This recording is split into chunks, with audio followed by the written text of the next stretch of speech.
Boa, pessoal, mais uma aula a ser gravada.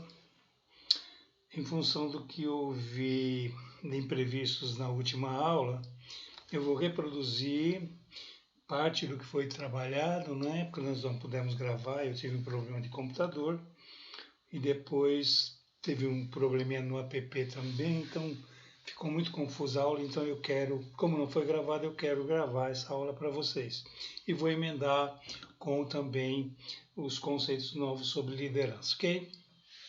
Então vou tentar ser rápido, porém não disperso, para seguir uma trajetória, uma linha de raciocínio um pouco mais coerente, legal? Então o primeiro slide que nós vamos falar é sobre pequenos grupos. Nós sabemos que pequenos grupos podem dar bons resultados ou não, depende do foco, depende do objetivo. E aqui, por exemplo, nós observamos a construção ou a contribuição de pequenos grupos. Existe compreensão, finalidade e identificação. Pequenos grupos, por exemplo, grupos de trabalho de escola, né? Se reúnem, tem objetivo de até certo curto prazo, mas é um grupo pequeno facilmente controlável por conta de quem lidera. Olha só, hoje eu estou encaixando a palavra líder aí. Numa empresa, pequenos grupos também há uma certa facilidade de controlar, não gosto muito dessa palavra, mas seria essa, de administrar, de dar, trabalhar a gestão desse grupo, ou seja, como organizar esse grupo e desenvolvê-lo de tal forma que ele atinja o objetivo. O grupo, quando se torna um pouco maior, como tem pessoas diferentes, pensamentos diferentes, formas de agir diferentes, há uma certa dificuldade. O grupo tem que estar muito coeso, tem que estar muito harmonioso para que nada fuja ao controle em função do objetivo, né? E vocês notem, a gente fala muito em objetivo e finalidade por conta dos grupos. Quanto maior o grupo, a dificuldade não é que não vai atingir, talvez a maior dificuldade seja em atingir esse objetivo, né? Se vocês pegarem uma empresa que tem lá um grupo muito grande, que tem como finalidade inventar um novo produto, dependendo da forma como a pressão ocorre, dependendo de como são exigidos os empenhos, as vontades, as motivações, pode ser que esse grupo não atinja o objetivo, no meio do caminho possa haver atritos e vai por aí afora. Então, novamente, o grupo pequeno é talvez ou se dividir em subgrupos e aí sim se montar uma nova estratégia. Pequenos grupos é questão psicossociais, que é o que eu estou falando agora. Os pequenos grupos, eles têm, parece-me, pelo menos penso eu, que existe uma integração um pouco mais eficaz, as pessoas parecem-me estão mais próximas, uma maior empatia. Lembram-se que eu falei da questão do Kurt Lewin, campo psicomagnético.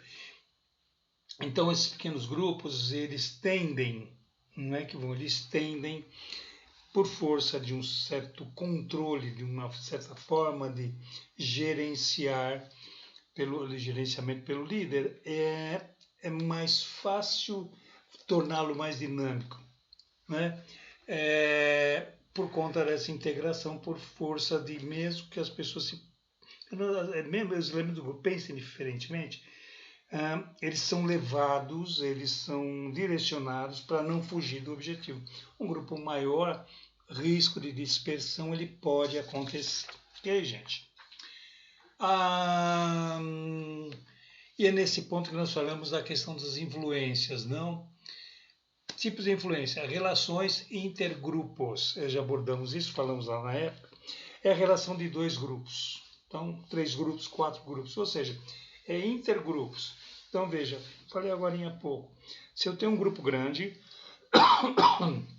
e eu preciso de ter um objetivo definido, um objetivo a ser conquistado, é preferível que eu pegue esse grupo e divida na forma de subgrupos, né? E que faça esses subgrupos trabalhem integradamente falando, né?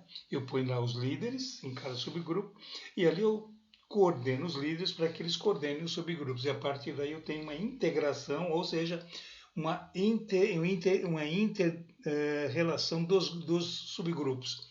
Eu atinjo, sim, o objetivo administrando dessa forma. E também eu tenho a relação intragrupos. Essa já envolve, dentro do grupo, os elementos do grupo.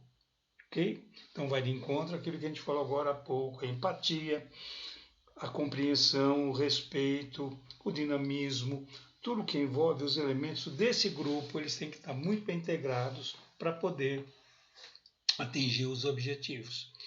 A comunicação é outro fator importantíssimo. Nós sabemos que hoje em dia a comunicação tem que evitar o máximo de bloqueios, né? Seja por ruído, por preconceito, por formas de observar o líder, por exemplo, estabelece barreiras, né? Temos uma série de problemas de comunicação, os próprios recursos, não, que são utilizados para a comunicação devem ser muito bem definidos, muito bem usados para se poder se comunicar direitinho, de maneira bem coerente, né? E uma dessas que a gente sempre procura conversar é a conversa de surdos. Num grupo é muito comum isso acontecer, das pessoas conversarem o tempo todo e muito poucas ouvem, né? Porque estão dispersas, porque não estão prestando atenção, estão com o pensamento em outro lugar, porque estão bravas, porque estão revoltadas, desmotivadas. Eu tenho uma série de possibilidades aí e isso leva efetivamente a um problema de comunicação. O desenvolvimento de pequenos grupos é fundamental, de acordo com o nosso slide, porque não é que existem dificuldades. Se os papéis não forem bem distribuídos, claro que vai ter dificuldade, seja em pequenos ou grandes grupos. Então, a principal ferramenta é a definição do que os elementos do grupo irão fazer. Responsabilidades, quais são as atribuições, o que eles vão efetivamente fazer, o que eu digo contra a comunicação, como eles vão se comunicar entre si, ou seja, eu tenho que definir bem as estratégias e deixar para aí eu tenho um bom desenvolvimento dos pequenos grupos. Não vou nem falar dos grandes grupos. Definição e atribuições e responsabilidades, que é o que eu estou falando para vocês agora. E existe uma questão que aí eu quero levantar com vocês, e nas próximas aulas vai acontecer, é a questão de teorias e práticas. Muitas vezes a gente fala assim, não, mas na prática funciona melhor, mas às vezes é preciso de uma boa orientação teórica para que as pessoas saibam o como fazer hoje. Antigamente, era assim, faz isso e ponto final. A questão do pragmatismo, da prática, faz-se dessa forma e dá certo. Hoje mudou muito. Hoje se fala muito em apresentar a ideia, apresentar teoricamente como funciona, para a pessoa entender, compreender qual é o objetivo, para ir depois ir para a prática. Isso é fundamental dentro da realidade organizacional nos dias atuais. Aí nós já começamos a entrar, gente, na questão da psicologia social dos grupos. E aí nós começamos a entender o que é um grupo, né, que eu abordei essa questão também, sobre a questão social. Em primeiro lugar, as pessoas são seres humanos, são indivíduos que têm sentimentos, são indivíduos que têm comportamentos, são indivíduos que têm uma certa personalidade específica, e assim vai nas relações no grupo. E eu até fiz uma comparação, e alguns teóricos fazem essa comparação, sobre a forma como o indivíduo age num grupo, né? Como ele se comporta num grupo. E a gente pôde observar, ou pelo menos observa-se a seguinte: id, ego, superego são os três elementos da estrutura da personalidade identificado pelos psicanalistas e Freud principalmente. O id é regido pelo impulso do prazer, ou seja, é um impulso sem controle. E às vezes num grupo eu tenho esse elemento que não tem limite, ele vai, ele se envolve, ele fala, ele não liga muito, então eu caio exatamente naquilo que eu li agora há pouco com você, discutir a questão da comunicação, a questão da liderança, a questão da gestão, ou seja, é um elemento que poderá, de alguma forma, poderá comprometer a própria coesão do grupo, né? Pode sim comprometer. O comportamento de ego, regido pelo princípio da realidade, ele é o consciente, né? Ele é o elemento realista, tem os pés no chão. É aquele indivíduo que está o tempo todo alerta sobre como está a situação. Ele tem um papel muito importante aí. Às vezes ele não permite nem que se vá de mais e nem que se vá de menos. Né? Ele fica muito preso ao momento e às vezes isso pode ser um fator negativo, na medida que ele, às vezes, inibe, às vezes até uma questão do deslanchar. É preciso ter cuidado também. E eu tenho também a questão do superego, que é regido pelo princípio da moral e que, num certo sentido, ele censura, ele controla. Então, exacerbadamente, se eu tenho um indivíduo que fica o tempo todo censurando, cobrando, controlando, isso não pode, isso não deve, ele começa também a causar um certo problema no dinamismo do grupo. Então é preciso haver muito equilíbrio e o papel do líder aí é fundamental, ok? O líder não pode prescindir de ter um controle sobre esses tipos de comportamento aqui, ok? Outro dado, vamos considerar no próximo slide, a composição de grupos e equipes, diferenças e influências, não? O desenvolvimento e contribuição das organizações, responsabilidade, dedicação, empenho e parceria. Uma empresa não vive sem os elementos e, logicamente, formação dos grupos.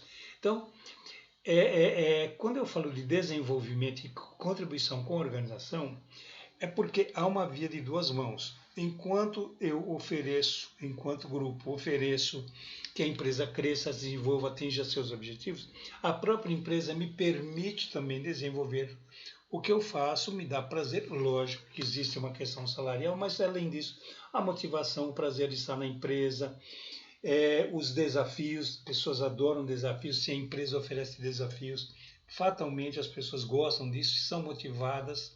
Não é? A questão da responsabilidade, a questão de dedicação, há um aprendizado nesse sentido. Não é? As pessoas, quando estão numa empresa, estão desenvolvendo, principalmente nos dias atuais, elas estão, num certo sentido, também aprendendo a conviver em grupo, estão aprendendo a saber lidar com situações adversas, e isso pode levar para a sua vida pessoal e até numa forma de aprendizado. Funções e atividades visando a alta performance, cai naquilo que eu falei agora, não? As pessoas hoje também gostam de apresentar um bom trabalho, as pessoas gostam de apresentar resultados, forma pelo qual as pessoas foram educadas. Não há mais aquela preocupação de somente produzir e ter o salário no final do mês. Hoje, as pessoas compreendem o quanto é prazeroso, o quanto é bom apresentar resultados, é para o próprio ego, como se diz, né? A valorização do ego, né? Então nós temos esse conjunto de situações que permite que tanto a empresa quanto o indivíduo possa se desenvolver. A gente costuma dizer assim, o desenvolvimento organizacional está vinculado ao desenvolvimento profissional. Ambos se alimentam continuamente. Tipos de equipes, aí nós vamos dar uma focalizada mais especificamente, aquela que se autodirige. O líder não precisa estar lá. O líder dá o comando, o líder dá as orientações e a coisa flui, ela se dirige naturalmente. Aqui tem aquela que é dirigida, ou seja, a presença do líder é constante ali. Não é que o grupo pode ser imaturo, o grupo pode ser um grupo um pouco mais difícil de trabalhar, aí vai a questão dos elementos desse grupo até que eles amadureçam. Então tem que haver um certo controle, uma certa cobrança.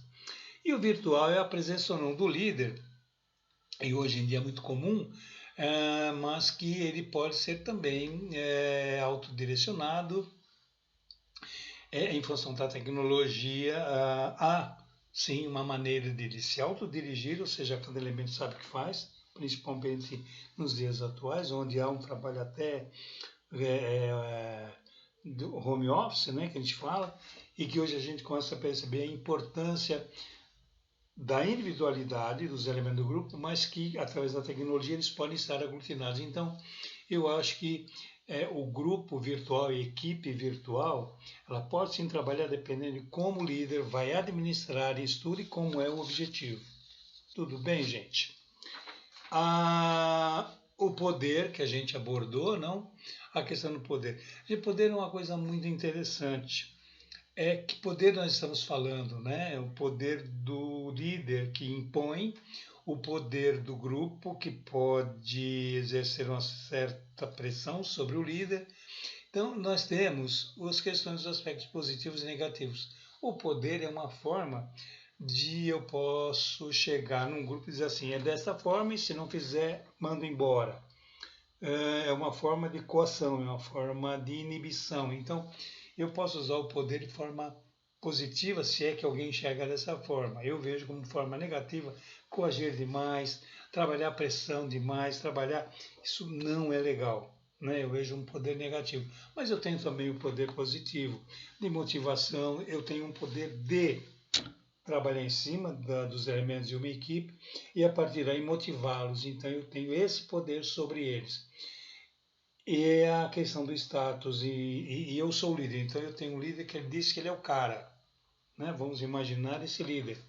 É preciso ter cuidado que até em que momento esse líder ele não está exacerbando o seu poder e ao mesmo tempo pode estar minando toda a organização, toda a estrutura dessa equipe em termos de harmonização, de dinamismo. Então as pessoas passam a ter nem tanto prazer em trabalhar naquela equipe.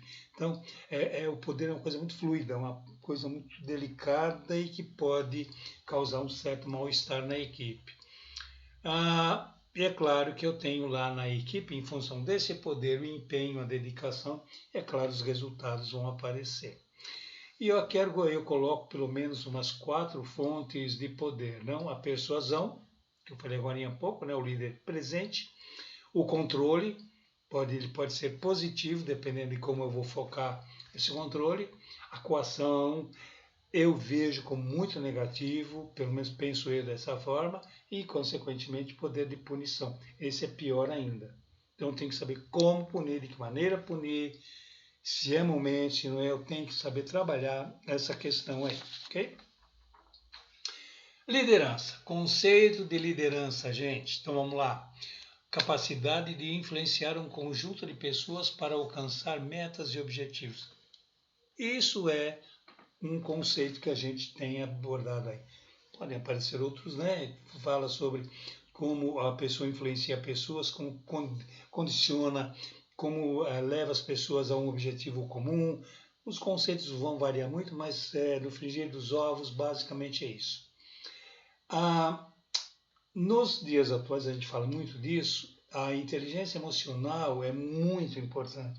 E isso nas aulas que vierem agora, nós vamos abordar muito a questão da inteligência emocional, que é aquela inteligência onde o indivíduo tem equilíbrio nas suas ações. O líder ele tem o equilíbrio, ele tem capacidade de discernimento, ele tem capacidade de estar calmo para tomar as decisões. Isso é inteligência emocional. Ok? E quando eu falo de características importantes, é a capacidade de definir seu papel e de seus funcionários ou colaboradores na busca e alcance dos objetivos. Então, esse líder ele tem que mostrar que ele está centrado, que ele sabe, que ele está. Aí sim, ele tem um autocontrole, ele sabe como caminhar, ele sabe que velocidade dá para a sua equipe, ele sabe o momento de chamar alguém, conversar, ele sabe o momento de por exemplo, dar uma boa estimulada na equipe. É esse líder situacional que a gente chama, que tem muito a ver com a questão emocional. Esse conceito, né, de características importantes, vocês encontram no livro Comportamento Organizacional, página 326, está aqui na slide, vocês vão poder acompanhar, até já sugeri tentar conseguir com o PDF desse livro, creio que conseguem, hein? Celso Varga, o chefe comprometido, conceito, se transforma e modifica sua forma de liderar em função da liderança e da situação. Também na página, no Comportamento Organizacional, livro Comportamento Organizacional, página 326.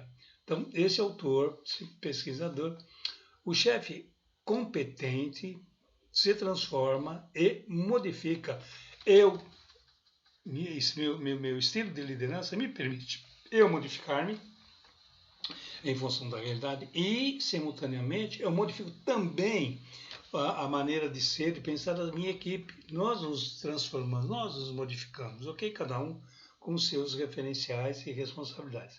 E a liderança situacional bem-sucedida é o estilo de liderança, a prontidão dos seguidores, atualização às demandas organizacionais. Isso basicamente estaria aí na questão dos conceitos de liderança.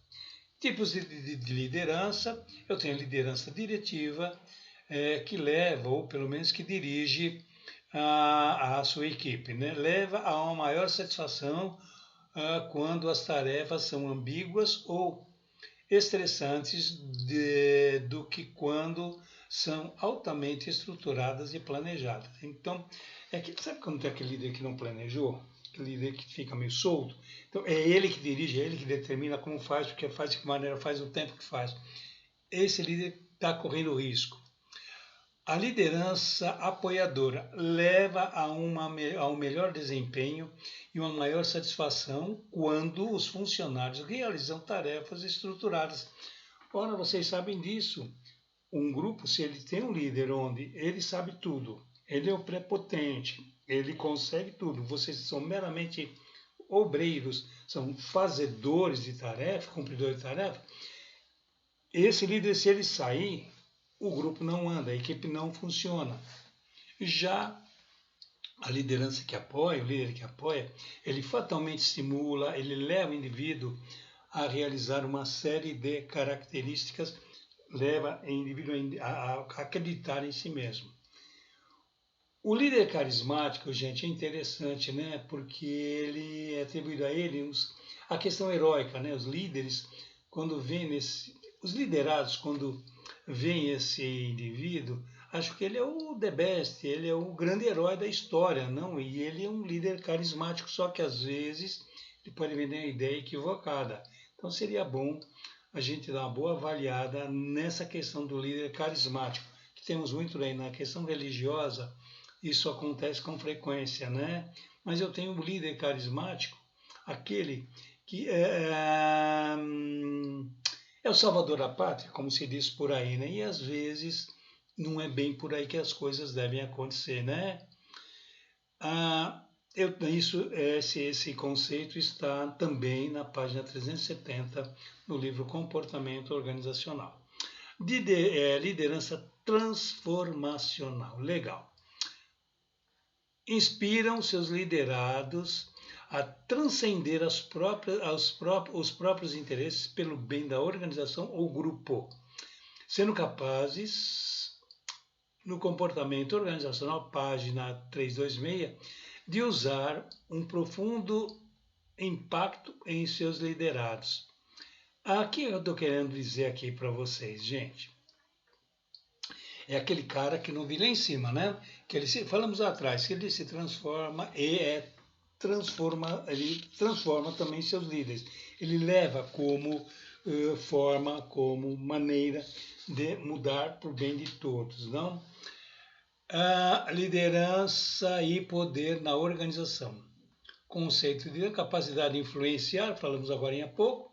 Função do líder: coordenação de atividades meio, planejamento e ações de atribuições, ser ouvinte, motivador e crítico. Isso é o líder situacional. Legal? Aquele cara, aquele líder que senta, que ouve, que orienta, que fala, que estimula, que motiva. Então, esse é o líder atual. A liderança e gestão da empresa. Capacidade de contribuição para o desenvolvimento da organização. Isso é lógico. Se eu tenho uma equipe boa, que se desenvolve, que tem um líder que coordena, que dá uma condição boa para a equipe toda se desenvolver, é lógico que a contribuição para o desenvolvimento da organização é presente. Liderança e mediação no ambiente de organização. O líder tem um papel fundamental. Ele é, na verdade, o cara que vai ser a mola de equilíbrio entre a organização propriamente dita e os seus liderados. Ele vai estar sempre em equilíbrio aí. E os tipos de liderança: autocrático, democrático, autoritário, que a gente vai abordar mais para frente no continuar das aulas. e liderança situacional e a liderança emocional, que a gente falou também que vamos seguir daqui para frente. Legal? Eu creio que para nosso momento, para nossa aula, eu creio que seja isso, né? Eu espero que vocês possam, assim que tiver acesso a essa aula, vocês possam tirar alguma informação, tirar algumas ideias, não? Entendendo os conceitos, e na aula a gente possa discutir. Legal, gente? Um abraço para vocês e vou encaminhar esse material atualizado pelo portal e depois eu ver qual é o pessoal que eu tenho aqui ainda pelo e-mail e encaminhar para quem possa distribuir. Um grande abraço.